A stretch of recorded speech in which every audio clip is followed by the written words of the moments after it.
Bem-vindos ao programa Sob Escuta, o programa de grande entrevista da Rádio Observador. Temos connosco o Presidente do Supremo Tribunal de Justiça, o Sr. Conselheiro Henrique Araújo, que tomou posse no dia 7 de junho. Esta é a primeira entrevista do Dr. Henrique Araújo, aqui em exclusivo na Rádio Observador. Sr. Presidente, o senhor está agora sob escuta. Temos tido nas últimas semanas diversas operações do Ministério Público e diversos julgamentos também na área económico-financeira que têm causado impacto na opinião pública e que promovem a percepção de que a Justiça está a agir. No seu discurso de tomada de posse, o Sr. Presidente teve uma mensagem forte ao criticar a inércia do legislador na luta contra a morosidade dos grandes processos judiciais mediáticos, reconhecendo que a Justiça era rápida na luta contra a criminalidade comum e mais lenta nestes grandes processos. Quais as causas para essa morosidade e que soluções podemos aplicar para não termos aquela velha máxima de uma justiça para ricos e uma justiça para pobres? Bem, eu acho que a principal causa da morosidade nesses processos que envolvem pessoas com notoriedade pública, como referi na altura em que preferi o discurso, tem a ver com o volume dos processos, com a complexidade desses processos e também dos meios que são alocados não só ao julgamento, mas também à fase da investigação. Tudo isso provoca atrasos que são inevitáveis e ainda, por exemplo, isto é uma situação que se verifica recorrentemente nos processos que envolvem criminalidade económica financeira, a obtenção de documentação relacionada com movimentos de dinheiro no exterior. Uhum. Eu acho que, e podemos voltar a falar nisso mais à frente, provavelmente. Isso demora muito tempo a analisar. Demora muito tempo. As cartas rogatórias, tivemos casos ainda recentes de demora de cartas rogatórias para recolha de informações em instituições bancárias, demoraram meses, se não anos. 6 meses ou até um ano. Exatamente. Até... Portanto, tudo isso atrasa os processos e depois o próprio processo, que são volumes e volumes, milhares de páginas, muito difíceis de gerir por um juiz, que não tem, por regra, qualquer tipo de assessoria e, portanto, isso dificulta muito o trabalho da Justiça na resolução desses processos. Deixa-me colocar-lhe uma pergunta que tem a ver até com o momento presente, depois já vamos às questões estruturais. Estas detenções que ocorreram nas últimas 2 semanas criaram uma ideia que é muitas vezes criticada, nomeadamente pelas defesas, da criação de um circo mediático à volta das detenções. Há uma questão que é muito importante. O cidadão comum muitas vezes tem dificuldade em perceber o funcionamento da Justiça e, por exemplo, nestes casos, o cidadão comum não percebe que as pessoas estejam detidas durante vários dias e, no final, sejam libertadas. Esta expressão do circo mediático é uma expressão que lhe parece adequada? Parece-me adequada. Há muita espetacularidade, há muito espetáculo envolvendo estas detenções. Qualquer cidadão liga à televisão e vê durante o dia inteiro os movimentos do arguido, é o arguido a sair de casa, é o arguido a entrar nas instalações da polícia, é o arguido a ir para o tribunal, é o arguido a sair do tribunal depois de ouvido, é as entrevistas aos advogados, é os comentários políticos na televisão. Tudo isto é compreensível. É compreensível porque... há um escrutínio público. Há um escrutínio público, esse escrutínio público é positivo. Mas eu acho que é exagerado. Acho que há um exagero. E depois temos o outro ponto da questão, que é muito espetáculo, muita expectativa em relação ao que vai acontecer. E geralmente são figuras que já têm algum lastro de notoriedade. Exatamente. E chega-se ao fim e vê-se que, afinal, não era aquilo que o cidadão esperava. O cidadão provavelmente esperaria uma atitude da Justiça mais enérgica, mais contundente para o próprio arguido e depois há aqui uma sensação de frustração que contamina todo este espaço da Justiça, não é? Deixe-me voltar à questão estrutural, que é importante. Nós, nas diferentes fases processuais, no inquérito, na instrução, no julgamento e no recursos, se nós analisarmos essas diferentes fases nos grandes processos, concluímos que em termos de tempo para resolver os casos, a fase de inquérito e a fase de instrução são, genericamente, as fases que demoram menos tempo. A fase de julgamento e de recurso são aquelas que demoram muito mais tempo, o dobro, o triplo o quadro, ou até mais do que o quadro, em termos de tempo que demora a resolver o problema. Não será, peço desculpa por interromper, não será sempre assim. Há fases de inquérito que demoram muitos anos. Genericamente. Há fases de inquérito que demoram muitos anos. É verdade. E que... Era isso que eu lhe ia perguntar, que é, no seu discurso falou no arrastamento temporal que cria um dano irreparável na imagem da justiça. E a minha pergunta era precisamente essa, se isto se deve a estas fases de julgamento e de recurso, em termos abstratos, em termos generalistas, são estas as fases que têm os principais problemas, ou acha que isto também existe na fase de inquérito? Bem, há situações e situações, não se pode generalizar, mas de facto há casos em que verificamos, há imensos casos ainda recentes, de processos que se arrastaram durante o inquérito muitos anos, envolvendo instituições bancárias, por exemplo, e chegaram a julgamento já muitos anos depois, com riscos de prescrição. É claro que também há julgamentos que demoram tempo, porque há processos muito complexos na fase de julgamento, há muitas testemunhas por vir, depois há os recursos, que como afirmei também quando tomei posse, são um fator de demora que é legítima. As pessoas visadas têm necessariamente e legitimamente o direito de recorrer, mas tudo isso atrasa. E sendo o processo volumoso, sendo o processo complexo, mais atraso se verifica. Portanto, tudo isto, ou seja, a investigação provavelmente não está capacitada para agir de uma forma mais célere em relação a determinada criminalidade. Uhum. Há falta de meios, toda a gente sabe isso, não estou a dizer nenhuma novidade, os próprios agentes da investigação estão sempre a falar nesse grande problema que... O poder político não investe, não faz disso uma prioridade. Pois, não, e é isso que é incompreensível. Eu acho que devem ser dados todos os meios à investigação. Por exemplo, as perícias da criminalidade económica financeira. O próprio recrutamento de pessoas especializadas no manuseamento de ferramentas informáticas, de desencriptação, por exemplo, de dados informáticos. Há uma série de fatores que estão a ser postergados, estão a ser, enfim, desleixados, digo até, desleixados, e que deveriam merecer mais atenção por parte das entidades competentes. E que mereciam outra atenção, claro. Deixe-me falar no caso do julgamento, porque, compreendendo o que está a dizer, há processos que realmente na fase de inquérito demoram muito tempo, é um facto. Nós temos assistido sempre nos julgamentos que ocorrem sobre estas matérias, de grandes casos mediáticos, assistimos sempre a julgamentos longos. Lembro-me, por exemplo, do caso do BPN, um julgamento demorou mais de 7 anos, o próprio Face Oculta demorou mais de 3 anos, enfim, são os julgamentos que demoram o seu tempo. Na Holanda, por exemplo, os juízes da primeira instância têm poder não só para limitar o número de testemunhas, como para limitar a produção de prova em audiência que as defesas desejam fazer, ou seja, há prova que no inquérito é dado como sólido, o juiz de julgamento entende também que é sólido e, portanto, isso não é refutado em audiência de julgamento. Em Portugal vemos julgamentos de grandes casos com 100, 200, 300 testemunhas. Os juízes devem ter mais poder para tentar fazer com que os julgamentos sejam mais céleres. É difícil porque as leis de processo permitem todo tipo de defesa, praticamente. Mas acha que o legislador devia reforçar os poderes dos juízes? Eu acho que as leis de processo é uma questão que eu tenho também alertado já há muito tempo. As leis de processo devem tornar-se mais ágeis e deve haver menos... Nós temos aqui uma escolha a fazer, o legislador tem uma escolha a fazer. Se quer processos rápidos e céleres, mais céleres, tem que se abdicar de algumas garantias de defesa. Mas dê-me um exemplo, por exemplo, de celeridade que o legislador podia eventualmente implementar.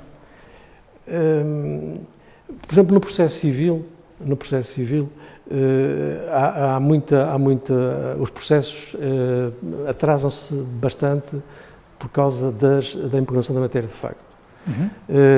Houve aqui o antigo Presidente do Supremo, o Conselheiro Henriques Gaspar, dizia isto muitas vezes. houve, por parte do legislador, um erro que é impossível agora reparar, que foi acabar com o julgamento da matéria de facto por 3 juízes na primeira instância. 3 juízes, a decisão da matéria de facto por 3 juízes oferecia todas as garantias. E se houvesse algum erro manifesto na apreciação da prova, poderia ser reparado. Quando se passou para a decisão da matéria de facto só por um juiz, com a gravação da prova, é claro que tentou, de alguma forma, tentou-se de alguma forma que esses 3 juízes fossem, esses 2 juízes fossem deslocados para outro trabalho de tribunal e ficasse, enfim, havia aqui uma questão de gestão de meios de recursos humanos, mas eu acho que essa medida legislativa tornou-se perniciosa porque depois veio agravar a impugnação da matéria de facto, veio tornar muito mais difícil a decisão da matéria de facto nas relações. Isso atrasa muitos processos.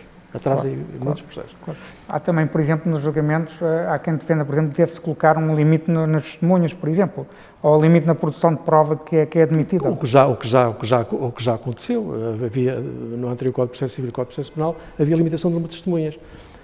Enfim, são opções legislativas que eu compreendo muito mal.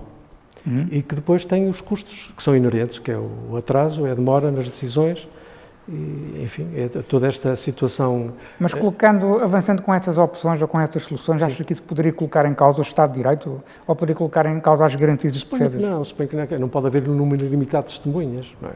A defesa até tem que ser construída com base naquelas pessoas que têm conhecimento de causa. Não vai ser uma lista telefónica como chegou a acontecer. Houve uma altura em que não havia limitação no número de testemunhas. Por exemplo, no caso do BPN, houve uma testemunha que foi havida durante 7, 8 meses. Por exemplo, só uma testemunha. É incompreensível, isso é incompreensível. E depois também há aqui uma outra questão, mas isto tem a ver com a própria maneira de dirigir os julgamentos. Isto já não se prende propriamente com questões de técnica legislativa. Prende-se com a maneira do juiz interpelar as pessoas e fazer o julgamento. Eu reconheço que há muitos casos em que há uma certa passividade por parte de quem está a dirigir o julgamento. E eu acho que o juiz deve ser interventivo, deve atuar sempre que veja que estão a ser feitas perguntas repetitivas ou sugestivas ou perguntas que não têm nada a ver com a questão. E eu acho que nesses casos os centros judiciários, enfim, é uma excelente escola de formação, deveria também fazer alguma pedagogia nessa matéria, de maneira que os juízes, quando tivessem que assumir as suas jurisdições, pudessem dirigir a audiência com mais propriedade, digamos assim. Claro. Interrompendo quando fosse preciso interromper, claro, e tentando descobrir a verdade, porque, havendo passividade, a verdade pode passar ao lado. Houve uma proposta da Associação Sindical de Juízes para uma criação de um crime de enriquecimento justificado. Na sua ótica, parece-lhe que faz sentido a criação desse crime? É um crime que pode ser importante para combater a criminalidade económica ou financeira? Eu acho que a solução preconizada pela Associação Sindical de Juízes é, enfim, uma solução, digamos que minimalista. Do meu ponto de vista, poderá resolver alguns problemas relacionados com a constitucionalidade do enriquecimento ilícito, conforme foi proposto das outras vezes, mas é uma solução minimalista.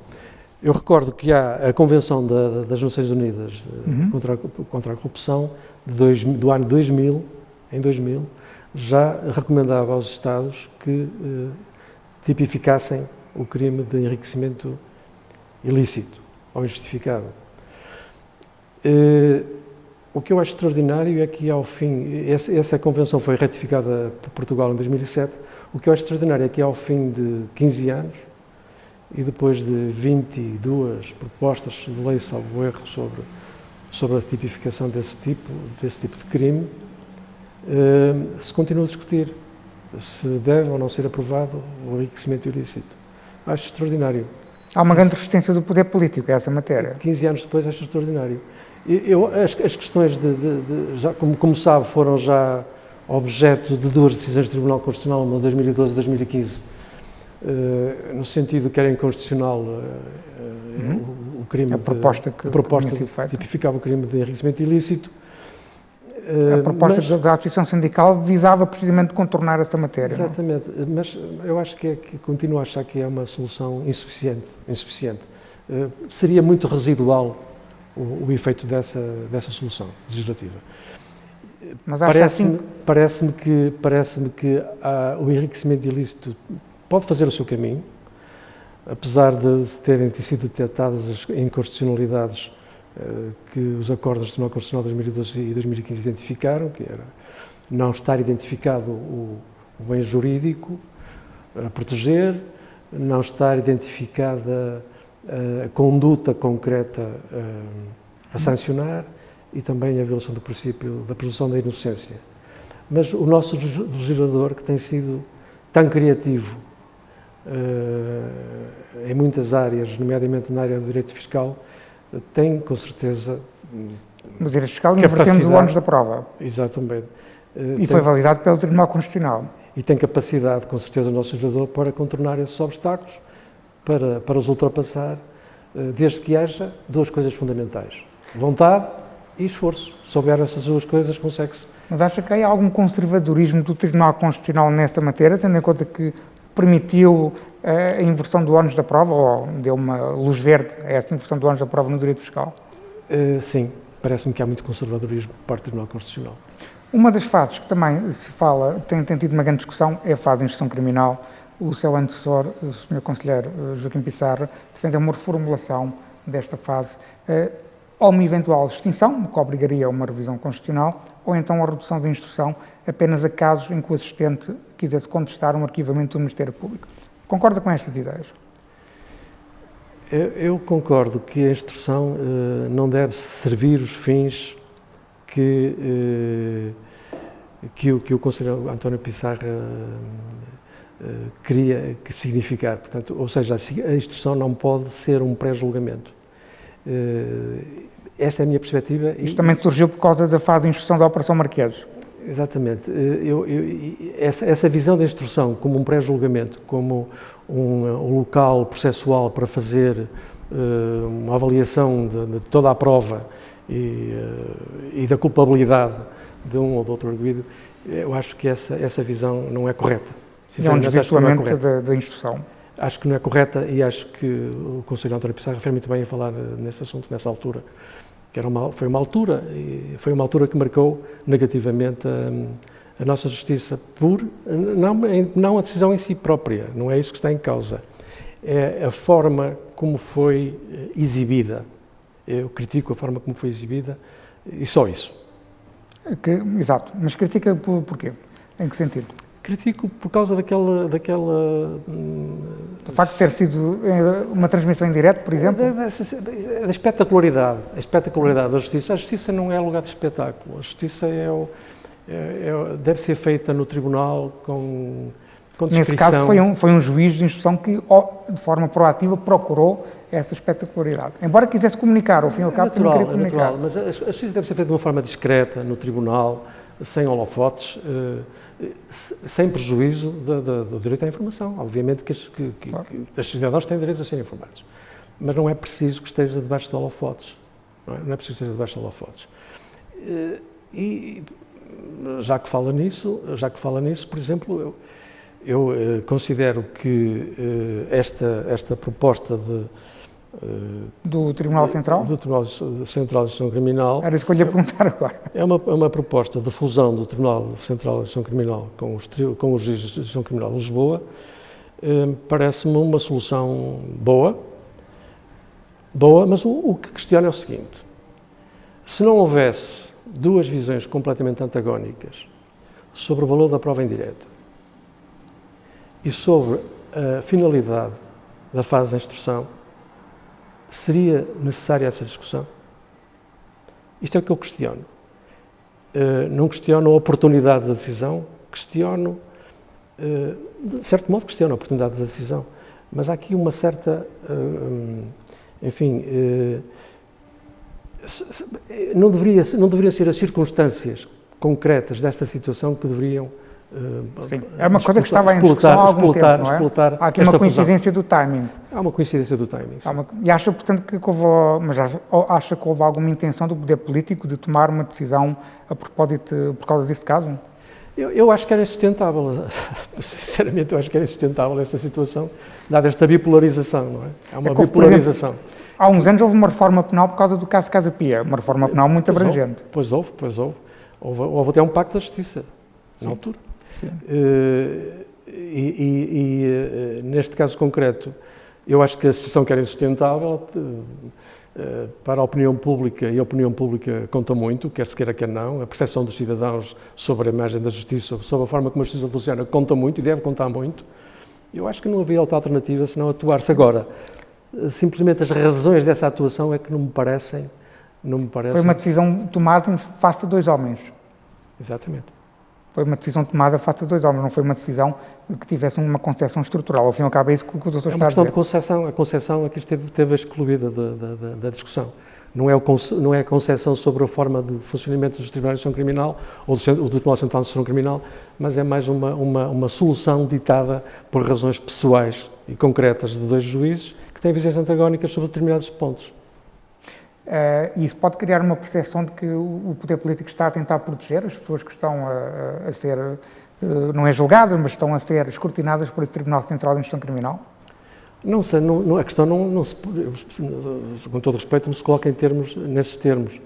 Eu acho que o que o poder político fez foi tentar atenuar o ruído que se fazia sentir e arranjar uma solução que, aliás, vai de encontro à deliberação do Conselho Superior da Magistratura, no parecer que emitiu sobre esta questão, que era, portanto, uma das soluções era precisamente a fusão do Tribunal Central de Instrução Criminal. Foi uma coisa que estava permitida. Mas não lhe parece nessa proposta do Conselho Superior houvesse uma solução melhor do que essa? Não, parece uma solução adequada. Sinceramente, parece uma solução adequada. Uma última pergunta, antes de irmos para o intervalo. O Tribunal Central de Instrução Criminal foi criado em 99 em função do Departamento Central de Investigação e Ação Penal. Teve uma lógica, foi que foram duas entidades construídas dentro de uma lógica de especialização.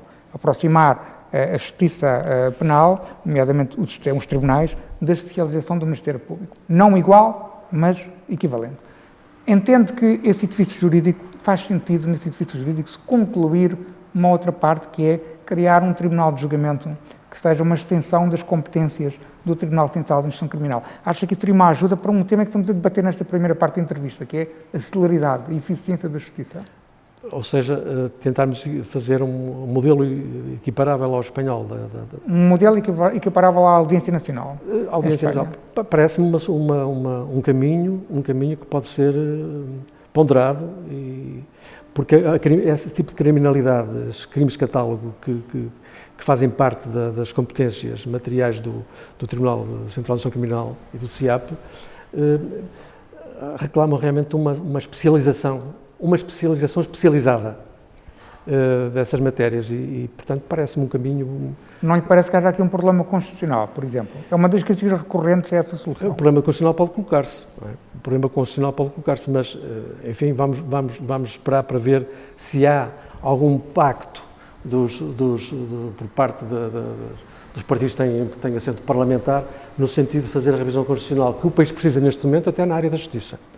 E qual é a revisão constitucional que o país precisa neste momento? Há várias questões, eu não queria estar aqui a ser polémico, nem adiantar as minhas percepções sobre isso. Para ouvir o que o senhor pensa.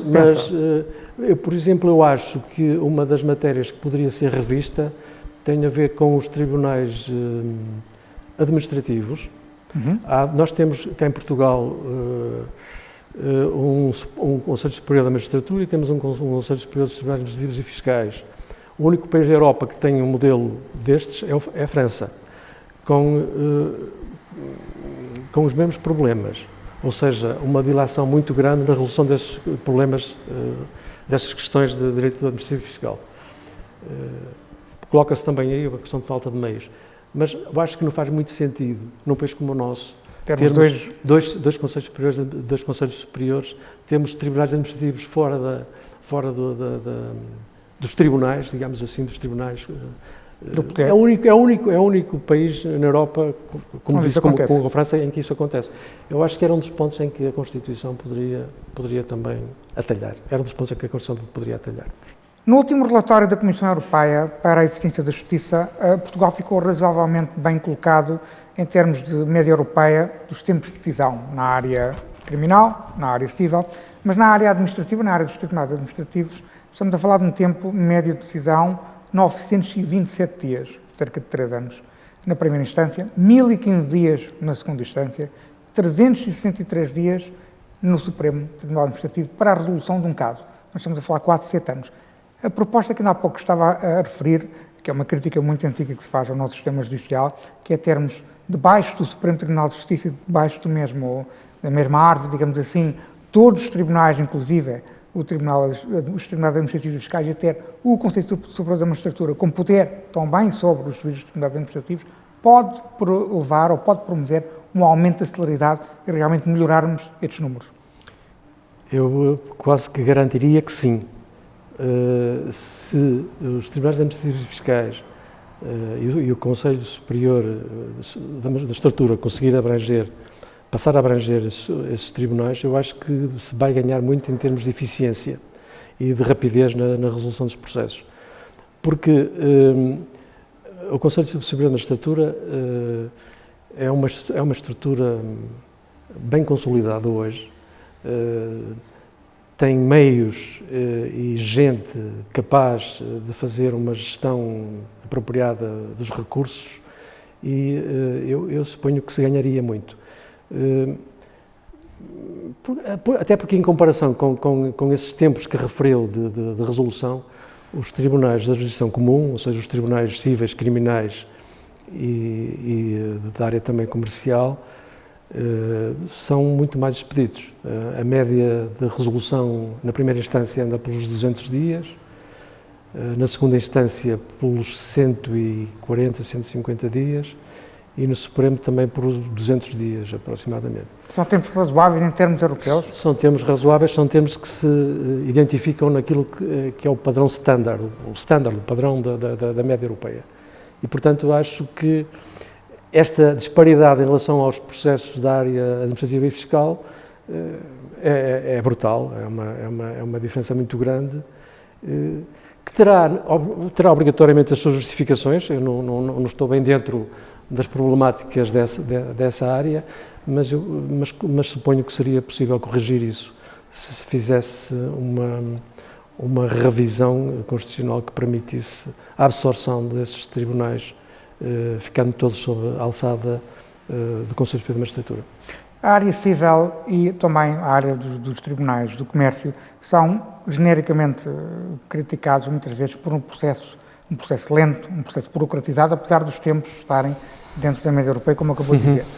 Mas, no entanto, quando falamos de Portugal como um destino para captar investimento internacional, que é muito importante para a nossa economia, geralmente a justiça é criticada nessas áreas civil e comercial, que tem muita interação com a economia, com as empresas, por serem lentas e burocratizadas.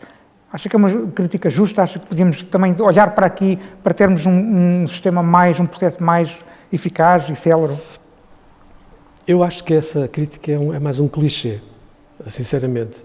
Eu, aqui no Supremo, trabalhei numa secção, a especialidade em Direito da Insolvência e Comércio, e os tempos de decisão são muito rápidos e na primeira instância também são rápidos e na relação também. Não me parece que seja esse um fator de desmobilização de investidores. Haverá outros, esses seguramente que não são. Deixe-me voltar um pouco ao tema da celeridade e de eficácia, está a percorrer toda a entrevista, que é um tema importante, e também é importante porque mencionou no seu discurso de tomada de posse. Deixe-me voltar um pouco atrás ao processo penal. Nós estávamos a falar há pouco do julgamento, falemos agora um bocadinho de recursos. Os recursos para o Supremo Tribunal de Justiça foram limitados na última grande reforma penal do governo de 2011 a 2014, portanto foram limitados de forma simples os processos de recurso no Tribunal de Redução de Lisboa com condenação com penas superiores a 8 anos podem ir discutir matéria de direito no Supremo Tribunal de Justiça, apenas infringem essa, não podem. Faz sentido, tendo em conta a taxa de rejeição liminar no Tribunal Constitucional, que é uma taxa de rejeição liminar à volta dos 90% de recursos, faz sentido que, em nome também dessa celeridade e eficácia, possamos pensar numa limitação do recurso para o Constitucional, ou acha que é uma proposta que está fora de causa, tendo em conta as garantias de defesa? Eu acho que, tendo em conta essas garantias, está fora de questão, não é? Está fora de questão. Embora me pareça que, como disse de início, embora acho que há um excesso de garantias. Referi-se no discurso, referi-se outra vez, há excesso de garantias de defesa. Eu não quero ser mal interpretado com isso, mas quando diz isso, acha que devíamos procurar um equilíbrio entre a eficácia e as garantias de defesa? Sim, exatamente, é isso. Se quer, como digo, se quer mais eficácia e mais celeridade, tem que haver uma diminuição das garantias. Mas não colocando limites para o Tribunal Constitucional, mas sim noutras áreas. Exatamente. Que já falamos há pouco, no julgamento, etc. E na área do recurso, acha que, por exemplo, nós temos, os advogados têm, as defesas têm instrumentos muito vastos. Recurso, a declaração, a declaração agora já não é possível. Enfim, é um vasto manancial de instrumentos. Acha que devíamos olhar com atenção para esses instrumentos e tentar equilibrar um bocadinho mais a balança? Sim, há muita possibilidade de retardar um processo. O processo chega aqui muitas vezes ao Supremo, o coletivo faz a decisão, há depois pedidos de retificação, primeiro de agressão de nulidades, depois pede-se também a reforma, depois de processo de ser decidido em conferência ainda há mais requerimentos, todos anómalos, todos incidentais, mas que atrasam o processo. Há, enfim, uma tramitação que é absolutamente desnecessária que visa emperrar o processo. E que só tem como finalidade emperrar o processo e evitar que o processo baixe à primeira instância, à segunda instância. Claro. Portanto, mas isso é uma prática que se tem acentuado mais nos últimos tempos. Tem-se acentuado muito nos últimos tempos. E devia-se limitar o recurso a esses expedientes ou até eliminá-los, por exemplo? É a alteração que tem que ser feita às leis de processo, que eu acho que tem que ser feita e é urgente que se faça. Já há muito tempo que as leis de processo permitem esse tipo de manobras dilatórias. E é preciso atalhar, é preciso cortar, por exemplo, tem que haver coragem para fazer isso. É claro que isso vai mexer com alguns interesses, vai mexer com interesses dos seus advogados, provavelmente, vai mexer com interesses das partes também, porque têm menos possibilidades de se defenderem, mas são algumas dessas formas de atuar são feitas excrescências, não fazem sentido nenhum. Acha que há pensa que há uma excessiva influência dos advogados, por exemplo, na elaboração das leis do processo penal, em que os juízes deviam, se calhar, ser ouvidos mais vezes na elaboração dessas leis do processo penal? Provavelmente. Eu sei que na área do processo civil há sempre o cuidado de ter juristas, magistrados, que podem fazer a diferença e chamar a atenção para determinados aspectos. Pelo menos na parte que diz respeito ao processo civil. No processo penal não sei bem como é que funciona, sinceramente, mas eu acho que os juízes devem ser ouvidos sobre isso. Devem ser ouvidos. É claro que o Conselho Supremo de Magistratura tem sempre também a possibilidade de emitir pareceres sobre as propostas de lei. Claro. Mas, independentemente disso, as equipas que tratam da formulação de reformas de processo devem ser constituídas também por magistrados judiciais. Acho que faz todo sentido. No seu discurso enfatizou igualmente o facto dos tribunais da relação realizarem segundos julgamentos sobre a matéria de facto que foi dada como provada na primeira instância. Tendo em conta o nosso sistema garantístico, isso não é inevitável? Gostava de perceber um bocadinho melhor o seu pensamento sobre esta matéria. Bem, isto vai entroncar naquela questão que referi na primeira parte da entrevista, que é o facto de se ter retirado a matéria de facto de um colégio de 3 juízes. Portanto, o problema está ultrapassado porque o legislador aí não volta atrás, portanto vamos ter sempre só um juiz na primeira instância a decidir a matéria de facto. Não há solução para isso? Não há solução para isso. Eu acho que é impensável o legislador voltar atrás nessa matéria. Como a produção da matéria de facto é gravada, A parte que depois não concorda com a decisão da matéria de facto impugna na relação.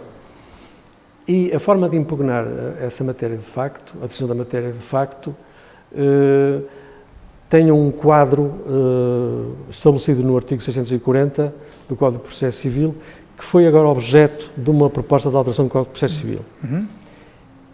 Havia muita controvérsia sobre a forma como deveriam ser observados os requisitos de impugnação, e esta proposta de alteração ao Código de Processo Civil vem resolver de uma forma satisfatória, do meu ponto de vista, essa questão. Portanto, em termos de requisitos de impugnabilidade, eu acho que a questão está esclarecida.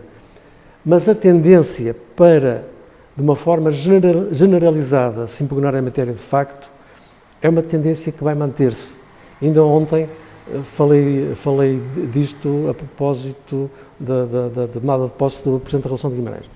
É uma tendência que se vai manter porque as partes, se houver muita matéria de facto, há sempre muitos pontos em que não estão de acordo com a decisão da primeira instância e, portanto, vão sempre impugná-la no Tribunal da Relação.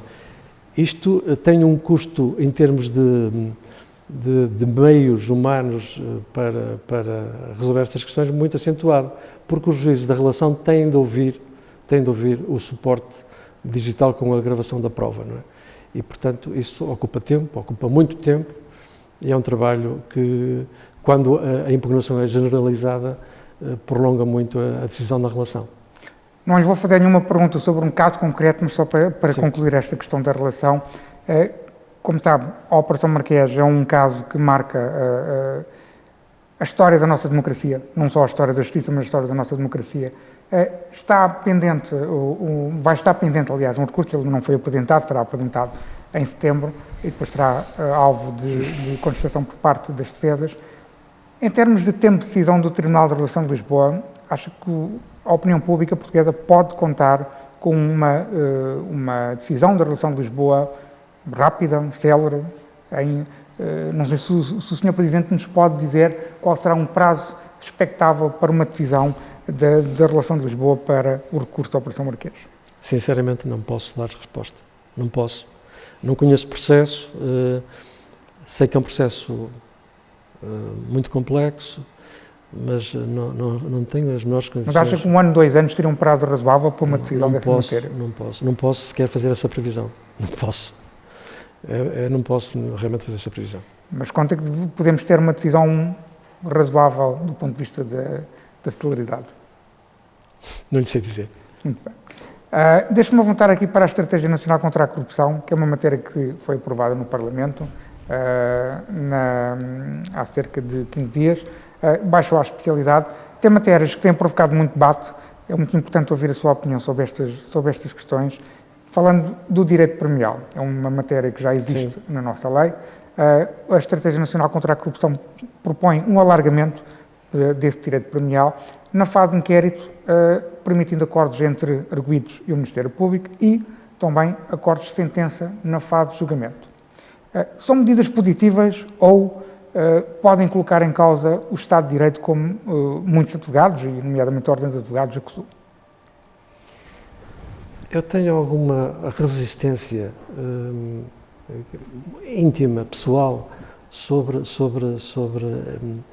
essa forma de tentar resolver as questões da corrupção e de outra criminalidade através desses meios.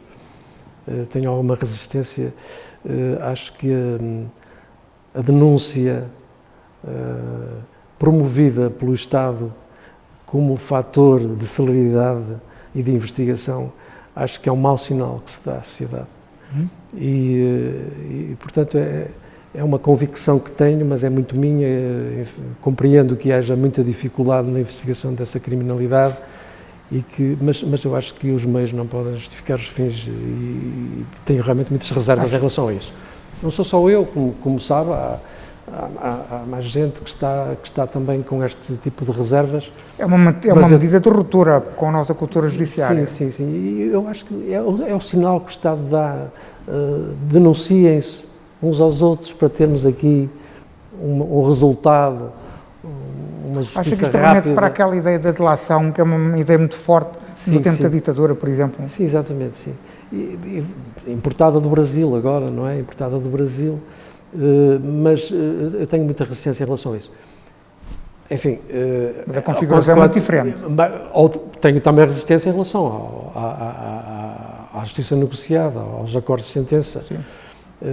A justiça não se negocia. A ideia que me foi incutida desde sempre, a minha formação jurídica sempre me disse que é assim e eu sigo esse caminho. A justiça não se negocia, mesmo tratando-se de fixar o limite abstrato máximo da pena. Eu acho que mesmo nesse caso, acho que não se deve avançar por aí.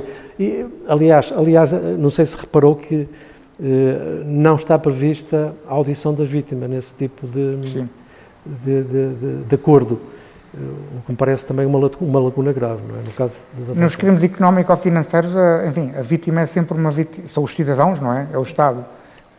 Sim, mas não é só para a corrupção, não é? Não estou a falar só da corrupção. Para qualquer caso. É para qualquer caso, portanto, o princípio é que está errado, na minha perspectiva, não é? O facto de todos os países europeus terem estes acordos de sentença e terem esta ideia, obviamente que os diferentes países europeus têm diferentes culturas judiciárias, como é óbvio, mas o facto de boa parte dos Estados-membros da União Europeia terem estes tipos de acordos de sentença não faz pensar que pode ser uma boa solução. É natural que seja, eu não digo que não seja, eu só digo que tenho uma resistência pessoal a esse tipo de solução, eu não digo que não seja uma boa solução. Compreendo. Mas os países europeus também têm outras soluções para outros casos que nós não temos cá e que não queremos enverdar por elas. Sim, claro. Não é? Portanto, quer dizer, isto é, não se pode, suponho eu, raciocinar nestes termos. O facto dos países europeus terem essa experiência e ser positiva pode não interessar ao nosso ordenamento jurídico. Aliás, nós temos uma tendência que é negativa, no meu ponto de vista, que é importar de ordenamentos jurídicos que não têm nada a ver connosco, soluções que depois não se integram no próprio funcionamento desse ordenamento jurídico. E portanto, isto cria aqui depois também uma série de atritos que acho que não deveriam existir, não é? Não estava a remeter para nenhum complexo de inferioridade, é simplesmente, sim, às vezes, quando vemos Estados-membros, nomeadamente da União Europeia, países que têm a mesma cultura, enfim, não às vezes judiciária, mas fazemos parte do mesmo espaço civilizacional. Por exemplo, a França tem um enriquecimento ilícito e nós não temos. Claro, como é óbvio. Portanto, se eu bem percebo, e para concluir este ponto, o doutor, obviamente que aposta e entende que se deve apostar na celeridade, mas não é um princípio absoluto. Temos de ter sempre cuidado com celeridade até um determinado ponto, mas sem esquecer o Estado. Com respeito pelos princípios e valores da sociedade. Eu acho que isto que é básico. Deixe-me avançar para o outro ponto que é muito importante, a questão da prevenção. Esta estratégia também aposta muito na prevenção, tentando promover uma consciencialização da sociedade em geral, seja no setor público, seja no setor privado, seja nas instituições públicas, seja nas empresas, apontando para a denúncia de fenómenos corruptivos, de denúncia de conflitos de interesse. A Operação Alex, por exemplo, alertou para a falha desses mecanismos, no Poder Judicial. O Conselho Superior da Magistratura tem de apostar mais nesta área da prevenção também? Tem de apostar mais na área da prevenção e está a apostar mais na área da prevenção.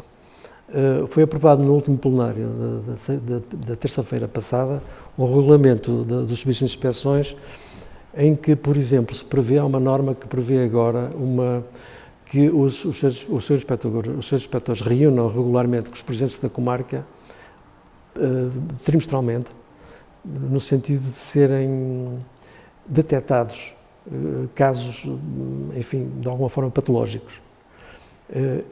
Esta é uma das medidas que se pode inscrever até nessa atuação de prevenção, porque se for possível detectar com tempo, através de reuniões regulares com as estruturas que superintendem a judicatura, eu acho que é possível detectar com mais capacidade de previsão aqueles casos que são eventualmente patológicos, não é?